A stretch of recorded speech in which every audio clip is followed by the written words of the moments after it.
Bem, seguindo a linha ainda de diagramas de esforços em estruturas isostáticas, esse é um exemplo de pórtico composto. O que quer dizer isso? Se vocês repararem, gente, tem um apoio fixo, um engaste e um apoio móvel, além de várias uniões articuladas aqui com rótulas. Esse tipo de estrutura ele ainda é isostático. Se eu for indicar as reações de apoio que ele tem, vocês vão encontrar 6 reações.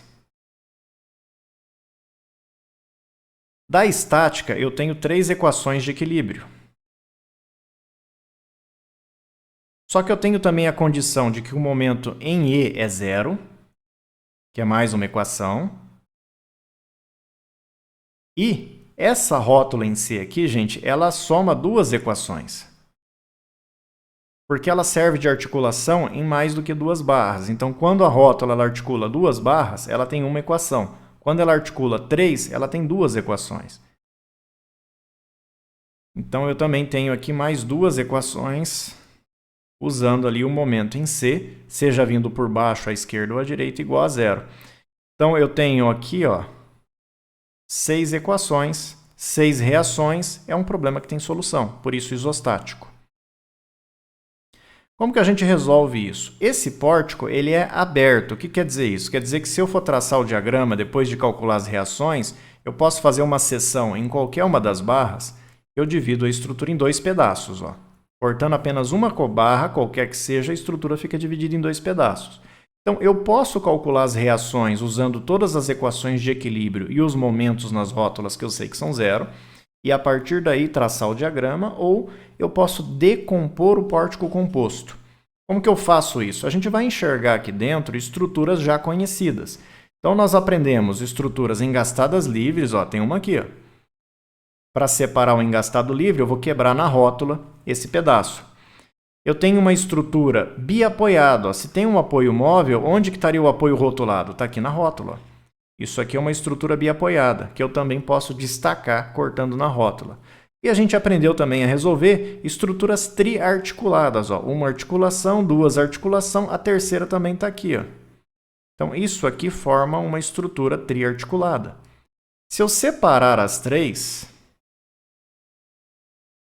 eu vou ter essas figuras ali embaixo. Então, eu quebrei no ponto C, por isso que eu chamei de C1, C2 e C3, para não misturar aqui. As reações aqui, gente, são as mesmas que estão indicadas na figura de cima. O que eu tenho que acrescentar agora são as forças de ligação nesses 3 aqui que eu cortei. Então, como é uma rótula, a rótula não transmite momento, mas ela ainda transmite força horizontal e força vertical. Então, no ponto C1, eu vou colocar essas duas. Uma eu estou chamando de N, porque ela é normal à seção, N de C1, e outra eu estou chamando de V, porque ela vai virar cortante, que é o V de C1. A mesma coisa eu vou fazer aqui em C2. E eu tenho que fazer isso em C3, só que reparem numa coisa, gente. Se eu olhar o biapoiado, quantas reações faltam para calcular? 3. RVA, VC1 e NC1. Eu tenho 3 equações de equilíbrio da estática. Isso aqui tem solução. Se eu olhar o triarticulado, ele também está na mesma situação. Ele tem 4 reações para calcular. RVF, RHF, VC2 e NC2. E ele tem 3 equações, mais uma rótula no ponto E, que dá a 4ª equação. Então, ele também tem solução. No engaste, não. Se eu colocar uma força vertical e horizontal aqui de ligação, gente, vai ter as 3 reações de baixo mais as 2 de cima. Ou seja, já são 5. Ele sozinho não se resolve. Então, o que isso quer dizer? Quer dizer que o triarticulado está apoiado no engaste e o biapoiado está apoiado no engaste. Então, eu vou colocar como esforço interno. Se aqui tem uma NC1, aqui também tem. Se aqui tem uma NC2, aqui também tem. Se aqui tem uma VC1, aqui também tem. Então, eu tenho que colocar o par. O par é a mesma direção, sentido trocado. Então, esse é o par de normal NC1, o par de VC1, o par de NC2 e o par de VC2. Claro que se eu somar VC1 com VC2 vira só uma força, e se eu somar NC1 com NC2 vira só uma força, que é o que eu teria aqui. Aqui dá para ver que uma vez que eu determinar essas duas aqui, eu tenho os valores para carregar o pilar, e uma vez que eu determinar essas duas aqui, eu tenho os valores para carregar o pilar. No momento que eu colocar esses valores no pilar, aí só faltam 3 incógnitas aqui embaixo para resolver. Então, a gente vai resolver um pedaço por vez. Vamos começar aqui ó, pelo biapoiado, ou seja, esse que eu estou marcando de vermelho aqui. Esse aqui é o biapoiado. Por que biapoiado? Porque essa VC1 e NC1 são iguais às reações de um apoio rotulado fixo, tá? Tem 3 equações de equilíbrio, então se a gente somar as horizontais, ó, vocês vão encontrar que o 4 que está aplicado em A mais o NC1 dá 0, ou seja, o NC1 dá menos 4. Se eu somar os momentos em relação ao ponto C1, o que eu tenho? Eu tenho o momento do RVA, que é horário, menos RVA vezes 4 metros, o momento da horizontal em A, que é 4 vezes 3, sentido anti-horário, portanto positivo, e o momento da resultante da distribuída que está aqui no meio, né, gente? Que é 20 vezes 4, vezes o braço de alavanca dela, que é 2 metros. Mais o momento que está aplicado no ponto, que é o horário, então menos 20. Esse 20 aqui. Tudo isso tem que dar zero. Isolando o RVA dá 38 kN. E por último, somando as forças verticais, né, gente? A gente já sabe que o RVA dá 38, então menos a carga distribuída, que é 20 vezes 4, a resultante dela, mais o VC1 que falta calcular, dá zero. Isola o VC1 e dá 42. Agora que eu descobri já essas três, o que eu vou fazer? Eu vou anotar os valores dela diretamente aqui e aqui. E já incluir o valor dessa reação aqui, ó. Então, vou limpar o slide e colocar os valores calculados ali. Pronto. Reparem, eu já coloquei os valores calculados nessa estrutura. E como eu calculei aqui, gente, já aplica aqui com o sentido trocado, como a gente já indicou. O próximo que eu vou resolver vai ser o triarticulado, que é esse aqui, ó. O triarticulado eu vou precisar das 4 equações, as 3 de equilíbrio mais um momento na rótula. Então, vocês já sabem resolver, eu vou repassar rapidamente, ó. Somando os momentos calculando o momento no ponto E, que é uma rótula, e eu estou fazendo isso daqui olhando para baixo, tá? Estou fazendo a seção e pegando a parte de baixo, o que eu tenho? Eu tenho só o momento da reação horizontal em F vezes um braço de alavanca de 3 que tem que dar zero. Portanto, essa reação tem que dar zero também. RHF é zero. Outra expressão que eu posso usar agora, que eu já tenho o valor da RHF, é somar as horizontais. Então, menos NC2 mais RHF, que é zero, dá zero. Então, NC2 também dá zero. Se eu somar os momentos em F agora, usando a estrutura como um todo, o que nós temos? Ó, nós temos esse momento de 20, anti-horário, portanto, ele entra somando aqui na minha convenção. O momento da distribuída, que é 20 vezes 5, vezes o braço de alavanca em relação a F, que ficou 2,5 metros. E o momento do VC2, que vai ser VC2 vezes 5 no sentido horário, portanto negativo. Somando tudo tem que dar zero, isola o VC2 e dá 54 kN. E por último, soma as forças verticais. A gente tem o VC2, que é 54, menos a resultante da distribuída, que é 20 vezes 5, mais a reação vertical em F que falta calcular, tem que dar zero. Então, isolando o RVF, dá 46. De novo, vou pegar o valor dessas 4 reações e vou anotar aqui na estrutura, onde ele aparece, limpando o slide junto. Ó. Pronto. Coloquei os valores calculados aqui, aqui, aqui, e já apliquei os dois aqui, ó, o 0 e o 54. Agora, o que acontece, gente? Eu vou equilibrar o engastado livre aqui, ó. Todas as cargas que estão em cima já foram determinadas com os outros 2 pedaços da estrutura, só faltam as reações no ponto D. Então, se eu somar as verticais, vocês vão encontrar que a reação vertical em D dá 96. Se eu somar as forças horizontais, vocês vão encontrar que a reação horizontal em D ela dá menos 4, ou seja, uma força de 4 para o outro lado ali, para a esquerda. E se eu somar os momentos em relação ao ponto D, que é o engaste, o que eu encontro? Eu tenho o MD menos o momento da horizontal de 4 lá no ponto C3, que é 4 vezes 3. Então, o MD tem que valer 12. E com isso, a gente já tem todas as reações de apoio, que eu também vou limpar o slide e anotar na estrutura. Então, observem, gente, se vocês pegarem a estrutura aqui em cima e testarem soma das forças verticais, tem que dar zero. Soma das forças horizontais tem que dar zero. Escolhe um ponto qualquer e soma os momentos e também tem que dar zero. Ela tem que satisfazer essas condições, mesmo que a gente tenha resolvido ela decomposta, tá? Como é que a gente traça o diagrama agora que eu tenho todas as reações? Eu não preciso usar essa grandona, embora seja possível, já que é uma estrutura aberta. Eu posso fazer o diagrama do biapoiado e colocar na figura, depois fazer o diagrama do engastado livre e pôr na figura, e o diagrama do triarticulado e colocar na figura. Eu posso usar essa figura decomposta para traçar o diagrama, que fica mais fácil. E é isso que eu vou fazer. Então, para ganhar espaço, eu vou tirar a estrutura lá de cima. Antes de mais nada, né, gente, vamos adotar uma convenção de sinais. Então, para as vigas, eu vou usar essa convenção e para os pilares, essa. Vou tirar a estrutura lá de cima e desenhar ela pequenininha de novo aqui embaixo. Tá? Eu vou precisar das cotas que estão anotadas aqui para alguns cálculos. E lá em cima, eu vou desenhar a estrutura de novo, só que agora para mim colocar o diagrama de momento. Como sempre, eu vou determinar o momento em alguns pontos chaves. Então, por exemplo, o momento no ponto A, ó, olha para baixo, é zero, não tem força aqui, não tem momento aplicado. O momento em B, ó, seção em B, embaixo de B aqui onde eu coloquei a seção, de novo, olha para baixo. O que você tem? 4 kN vezes 3 tracionando do lado esquerdo, ou seja, pela nossa convenção, menos 12 kNm. O momento em B à direita, que seria aqui, ó, vou pegar o lado esquerdo, que é mais fácil de novo. O que eu tenho? Eu tenho menos 12 de novo, gente.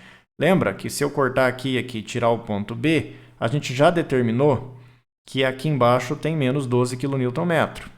Então, aqui, para a soma dos momentos da zero, também tem 12. Pela convenção da direita, ou seja, tracionando em cima, também vale menos 12. À medida que vocês forem pegando prática, nem precisa mais anotar, tá? Só vai marcando direto no diagrama. Então, vamos continuar. O momento no ponto C1. Por que C1? Porque eu estou olhando, gente, a estrutura aqui no biapoiado. Ó. Coloca a seção e olha para o lado direito. O que tem aqui de momento? A seção, gente, vem um pouquinho aqui para a direita, tem um momento de 20 aplicado. Convenção da direita, menos 20.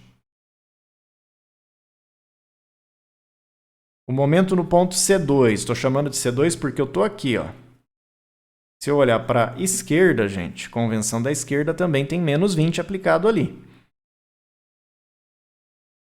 O momento no ponto E, à esquerda de E. Estou aqui, ó. É mais fácil olhar para a estrutura decomposta. Posso equilibrar as forças do lado direito ou esquerdo, né? Aqui está fácil, gente. Eu estou do lado de uma rótula, então o momento dá zero, tá? Se não tiver um momento aplicado igual tem aqui ao lado da rótula, aqui à esquerda e abaixo é zero. E ó, o momento em E embaixo também é zero, porque não tem nada aplicado embaixo da rótula. O momento em F, que é aqui no apoio, ó, também não tem momento aplicado, é zero. O momento no ponto C3. C3 já é o barra engastada livre. Ó. Se eu olhar para cima, gente, não tem momento aplicado, então é zero também. Gente, extremidade de rótula, né? Ó. Aqui na rótula eu coloquei um momento de 20 do lado esquerdo e um momento de 20 do lado direito. Então, a esquerda e a direita, o momento é menos 20. Embaixo da rótula não tem momento aplicado, então é zero. Cuidado aí com a representação dessas figuras. E o momento em D, gente, é a própria reação de apoio aqui, que é o 12, tá? Pela nossa convenção de sinais, o 12 traciona do lado esquerdo, então menos 12. E agora que a gente tem todos os valores, é só anotar na figura do diagrama e olhar agora o carregamento para definir como a gente vai fechar. Então, por exemplo, ó, do trecho de B a C tem uma carga distribuída, então vou calcular o QL2 sobre 8, que dá 40, fazer a linha de fechamento e pendurar no meio o 40. Está ali a parábola do trecho. No trecho C2E também tem uma carga de 20, então calculo o QL2 sobre 8, que agora dá 62,5, e lá na estrutura faço a linha de fechamento entre o 20 e o 0 e penduro 62,5 no sentido da carga bem no meio e desenho a parábola da melhor forma que der. Nos pilares, nenhum dos 3 pilares, gente, tem carga. Então, o que acontece? O cortante vai dar constante e o momento é linear. Como o momento é linear, com 2 pontos eu já tenho uma reta definida. Então, no pilar AB é só conectar o 12 com 0. No pilar C3D é só conectar o 0 com 12. E no pilar EF é só conectar o 0 com 0. Ou seja, a barra EF não tem momento fletor. O diagrama linear deu 0 constante. Ainda falta nesse diagrama o valor do momento máximo e o ponto onde o momento é zero, mas vamos deixar isso para o final do vídeo. Deixa eu limpar o slide agora para a gente fazer o esforço cortante. Então, ponto por ponto. Ó. O cortante no ponto A, põe a seção em A, olha para baixo, ele é menos 4 kN. O cortante no ponto B por baixo também é menos 4, né, gente? Mesma situação do anterior. Eu vou parar das próximas de colocar 2 pontos quando o diagrama for constante. Ó. A gente sabe que não tem carga de AB, então o cortante tem que ser uma função constante. Basta encontrar o cortante no A ou no B, que eu já consigo fazer o diagrama. Não preciso dos dois. O cortante no ponto B à direita, ó, agora eu estou na viga, né, gente? Ó. Pode olhar à esquerda ou direita. Vamos olhar à esquerda que é mais fácil. Ó. Olhando pela esquerda, lembra que eu estou na viga? A convenção da esquerda é força vertical, que é o cortante. Só tem uma força vertical ali que é o 38 para cima, então mais 38.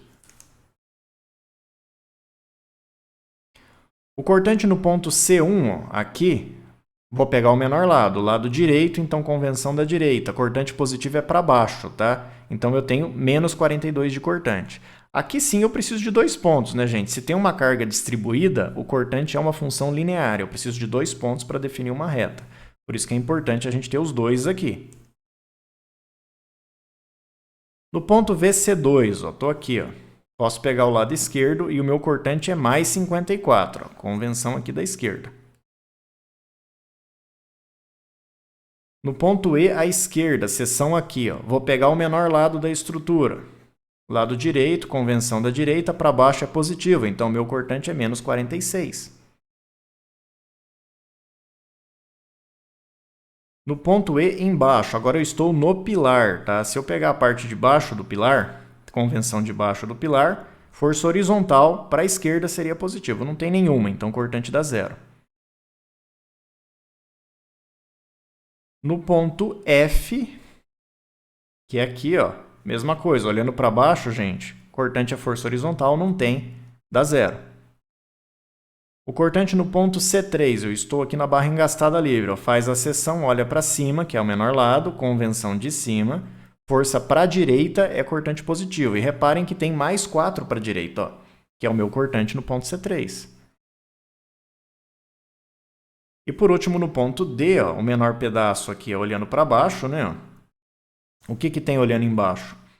4 kN para a esquerda, que pela convenção de baixo é positivo também. De novo, gente, aqui não tem carga, então eu sei que o cortante é constante. Bastava eu encontrar um desses 2 pontos para fazer o diagrama. Não há necessidade de achar os dois, tá? Agora que eu tenho todos eles, ó, eu vou marcar na estrutura e já traçar os diagramas. Então, da barra BC, se tem carga distribuída, o diagrama é linear. Eu tenho 2 pontos, traça a reta. Na barra CE, também é linear. Na barra AB é constante. Na barra CD é constante em 4. E na barra EF é constante em 0. E o diagrama de cortante está quase pronto. Só falta achar os pontos onde o cortante é 0 para depois determinar o momento máximo lá no diagrama de momentos. Vamos deixar isso para o final do vídeo. Vamos fazer o diagrama de força normal. Então, vou limpar de novo o slide. Trazer uma figura para representar a força normal. E vamos ver a normal em alguns pontos chaves. Então, a normal aqui em A, olhando para baixo, é compressão de 38. A normal em B, olhando para baixo, também dá compressão de 38. Olha lá. Ó.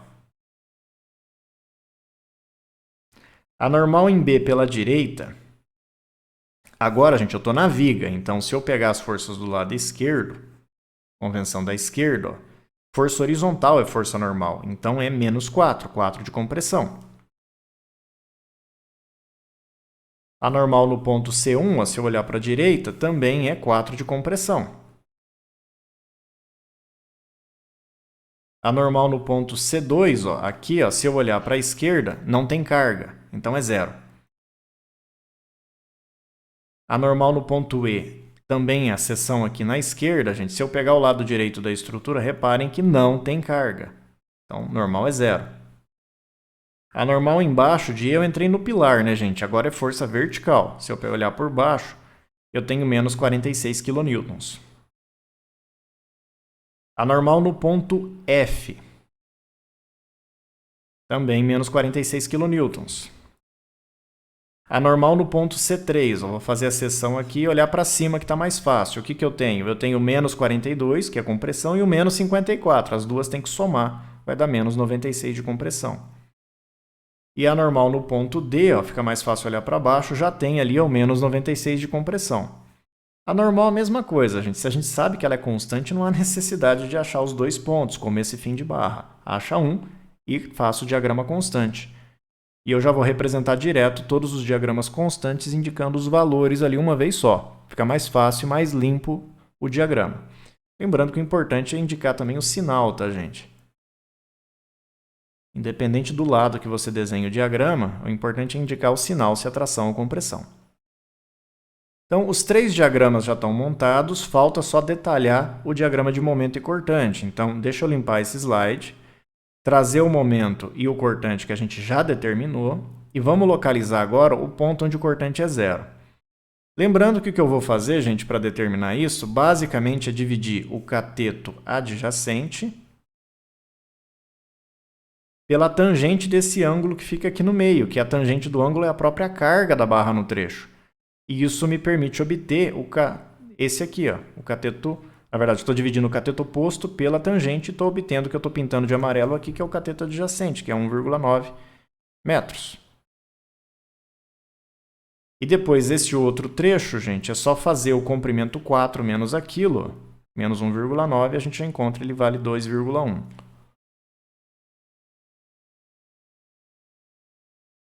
No segundo trecho, ou seja, esse cateto adjacente aqui vai ser esse cateto oposto de 54 dividido pela tangente desse ângulo, que também é a carga, que é 20. Então, isso dá 2,7. E fazendo o comprimento total menos o 2,7, vocês encontram esse. Ó, 5 menos 2,7 dá 2,3 metros. Anotando ali embaixo, a gente tem posicionamento. Lembrando que vocês também podem fazer por semelhança de triângulo se acharem necessário, tá? Eu prefiro fazer usando a tangente, já que a tangente já é o valor da carga distribuída e já facilita para mim bastante o cálculo.